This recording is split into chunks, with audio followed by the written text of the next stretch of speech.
Hello guys, आज की video में हम लोग देखने वाले हैं कुछ ऐसी चीजें जो इंडिया के स्कूल्स में अलग होती है और बाहर के स्कूल में काफी ज्यादा डिफरेंट होती है। तो भाई चलो वीडियो को चालू करते हैं। कभी आपने ऐसा स्कूल देखा है जहाँ मछलियाँ भी पढ़ने जा सकती हैं और जैसे इंडिया में ये हमें बोरिंग शार्पनर्स मिलते हैं, ये बाहर के देशों में कोई स्मार्टफोन से कम नहीं। भाई तीन गिनने भाई इसने शुरुआत में काफी ज्यादा वियर्ड के दिखा दी, मतलब अब बता दी भाई। मतलब भाई मछलियाँ कौन से स्कूल में पढ़ने जाती है और भाई शॉर्पनेस कहाँ पे डिफरेंट होता है भाई। मतलब शॉर्पनेस तो मैंने नॉर्मल वाला ही देख रखा है भाई आज तक। तो भाई चलो वीडियो में देखते हैं भाई क्या इंटरेस्टिंग चीज ऑच पार्क के बंदे ने। तक आपको पता ही है क्या करना है। 1 2 3 लाइक कर ही दिया होगा। तो स्टार्ट करते हैं। Number 1, uniforms. ऐसे स्कूल यूनिफॉर्म्स देखकर आप शॉक हो जाओगे। लगभग सारे इंडियन स्कूल्स में मैंडेटरी स्कूल यूनिफॉर्म्स हैं जो सबके लिए भाई मैंडेटरी छोड़ो, मेरे स्कूल में तो सिंपल यूनिफॉर्म थी, व्हाइट कलर की शर्ट और ब्लू कलर की पैंट। और भाई काफी ज्यादा सिंपल यूनिफॉर्म थी, मुझे बिल्कुल अच्छी लगती थी। सेम होते हैं, शर्ट विद शॉर्ट स्लीव्स और उसके साथ डार्क शूज होते हैं। साथ ही गर्ल्स सेम कलर की स्कर्ट और सूट सलवार भी पहन सकते हैं। लेकिन अलग अलग देशों की ड्रेस कुछ ऐसी दिखती है। इंग्लैंड में स्कूल ड्रेस कोड बहुत ज्यादा स्ट्रिक्ट है, जिनके स्कूल मतलब कैसी दिखती है? स्ट्रिक्ट मैं समझ नहीं पाया। स्ट्रिक्ट तो भाई हर देश के स्कूल में स्ट्रिक्ट ही ड्रेस कोड होते हैं। इंग्लैंड का देख लेते हैं। में सबसे पहले ब्लू कलर की ड्रेस हुआ करती थी, लेकिन आज सब स्कूल का अपना अलग कलर और लोगो है। लेकिन एक स्कूल ने लड़कों को शॉर्ट्स पहनना तक अलाउड नहीं था, जिसके लिए वो प्रोटेस्ट करने के लिए वो स्कर्ट पहनकर आ गए थे। इंडोनेशिया हैं? भाई कल से हमें भी प्रोटेस्ट करना पड़ेगा क्या भाई वैसे, क्योंकि मैं काफी मतलब जो छोड़ो यार क्या बताऊँ, तो मैं नहीं बता रहा। इस लिस्ट में सबसे कलरफुल यूनिफॉर्म इंडोनेशिया की है। जैसे जैसे आपकी क्लास ऊपर बहते रहती है, वैसे वैसे आपके ड्रेस के कलर्स कम होते रहते हैं। नंबर 2, मतलब भाई ये तो वही बात होगी, अगर तुम छोटी क्लास में हो तो तुम्हें इंद्रधनुष बना देंगे और बड़ी क्लास में तो बिल्कुल सादा फीका। मतलब नंबर 2 फैक्ट देख लेता है इसका। स्कूल्स में क्लिप की जरूरत हम सबको पड़ती है अपने फाइल्स और इम्पोर्टेंट नोट्स के पेजेस को एक साथ रखने के लिए। लेकिन आपने सिर्फ ये बोरिंग राउंड पेपर क्लिप ही देखा होगा। लेकिन जैसा कि आप सब जानते हो, जापान 2050 में जी रहा है। वहाँ पर एनिमल की शेप के क्लिप्स मिलते हैं और एक मतलब भाई क्लिप भी ऐसे डिफरेंट होते हैं क्या? और मुझे लगता है ये यहाँ पे मिलती होंगी, क्योंकि भाई इतना मुश्किल होगा ऐसे क्लिप्स यहाँ इंडिया में फाइंड करना। लेकिन भाई अगर बंदा बोल रहा तो अपना ना मिलती हो और ये जापान में इन्वेंट होगी। तुम्हें तो पता है जापान 2050 में चल रहा है। कई शेप्स में अवेलेबल है, जैसे equine, crocodile, pig, dog, squirrel, cat और रैबिट, जिन्हें आप अलग अलग चीजों के लिए अलग अलग भाई एनिमल देखो कितनी सारी तरह की इसमें वो है क्लिप्स भाई, और सारी क्लिप्स भाई और कुछ नहीं है। यूज कर सकते हो। पर आपको सिर्फ क्लिप देखकर ही पता चल जाएगा कि कौन सा पेज किस चीज का है ना? कूल। Number 3, eraser. आपके साथ एक ना एक बार ऐसा जरूर हुआ होगा कि भाई अगर तुम लोगों ने अगर वीडियो को लाइक नहीं करा, चैनल को सब्सक्राइब नहीं करा, तो भाई जरूर से वीडियो को लाइक करें, चैनल को सब्सक्राइब कर लेना। तो अब तक वीडियो देख रहे हो।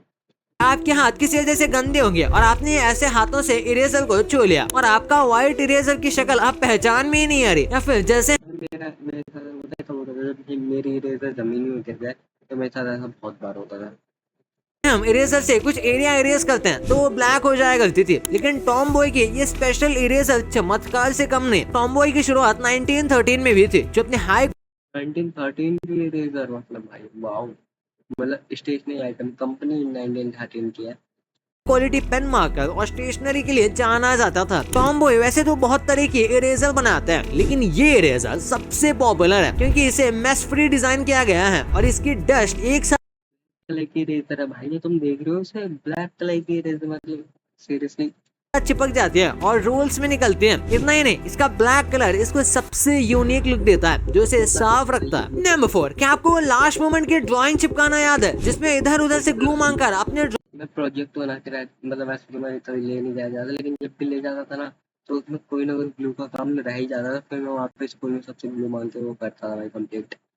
ड्राइंग या कुछ ऐसी चीजों को आप चिपकाया करते थे। और जैसे कि आप सब जानते होंगे, इंडिया में सबसे ज्यादा फेविकॉल और ग्लू स्टिक या फेवी स्टिक है, जो आपकी लिपस्टिक की तरह काम करती है। लेकिन जापान में ग्लू एक पेन की तरह आता है, जो कुछ पेन की तरह ग्लू भाई, ऐसा ग्लू तो मैंने ही देख रखा भाई इंडिया में ही।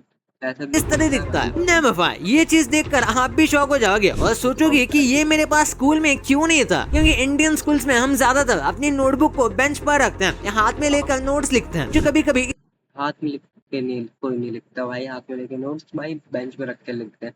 बाकी दूसरे स्कूल बताओ क्या होता है। इरिटेटिंग हो जाता है क्योंकि कभी स्पेस कम होने की वजह से लिखा नहीं जाता। लेकिन ये करिश्मा आपकी सारी प्रॉब्लम दूर कर देगा क्योंकि ये है एक नोटबुक स्टैंड जिसमें आप अपनी बुक्स को रख कर पढ़ सकते हो, नोट्स ले सकते हो। ऑनलाइन में तो नोटबुक स्टैंड से मंगाऊंगा मैं, क्या कहते हैं, मैं दाम की चीज नहीं, लेकिन तब भी ऐसे शौक के लिए मंगाने का ट्राई करूंगा।